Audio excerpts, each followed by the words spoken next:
Parking শপে আসছিলাম, parking শপে এসে একটা চোখ পড়লো, আর সম্ভবত একটা হুজুরের একটা ওয়াজ শুনলাম।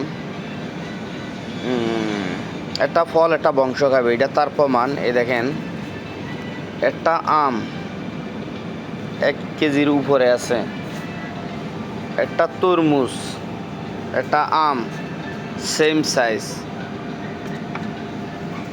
তারপরে কোনো একটা ওয়াজে শুনছিলাম একটা ডালিম একটা বংশ খাইবি, তার প্রমাণ।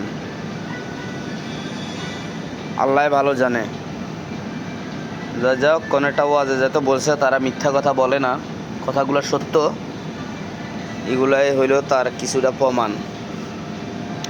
একটা একটা আম, একটা তরমুজ, একটা ডালিম সেম সাইজ। এগুলো হয়তো আল্লাহ রাসূলের হাদিস, কথাগুলো এরকম ঘটবে, তো এগুলাই ঘটতে আছে।